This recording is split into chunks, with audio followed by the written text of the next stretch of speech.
નમસ્કાર મિત્રો, સસ્તી ન્યૂઝમાં આપનું સ્વાગત છે। અચાનક જ દિવસે ને દિવસે ઠંડીનું પ્રમાણ વધી જતા નાવાઈની સંખ્યામાં થયો ઘટાડો।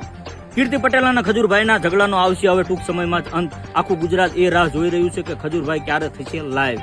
હીરા ઉદ્યોગમાં ભારે મંદીના કારણે તમામ કારીગરો રઝળી ગયા અને અમુકે નાના નાના ધંધા ચાલુ કરી દીધા, જેમ કે સૂગનો ધંધો, અને અમુકના હપ્તા એટલા બધા બાઉન્સ થતા ઘણા લોકો ગામડે જતા રહ્યા। સુરતમાં કાપોદ્રા વિસ્તારમાં ભયંકર એક્સિડન્ટ થયું, જેમાં 3 કીડીઓ મરી ગઈ અને 2 મકોડા તાપીમાં તણાઈ ગયા છે। જે તાપીમાં 2 મકોડા તણાઈ ગયા એ સોનગઢ અને વ્યારામાંથી મળી આવેલ છે। સૂત્રોના જણાવ્યા પ્રમાણે એ 2 મકોડા હાલ જીવતા છે અને કિરણ હોસ્પિટલમાં દાખલ કરેલ છે। ઇન્સ્ટાગ્રામમાં પાપાની પરીઓ રહેજો હવે સાવધાન, કારણ કે કેટલા પાપાના પરા એકદમ તમારી રાહ જોઈને જ બેઠા છે। ઇન્સ્ટાગ્રામમાં ઘણા લોકો રાત દિવસ શાયરીઓ કરીને પણ ના થયા ફેમસ, તો અમુક લોકો માત્ર લટર પટર કરીને થયા ફેમસ અને અમુક લોકો માત્ર વિરોધ કરીને થયા ફેમસ।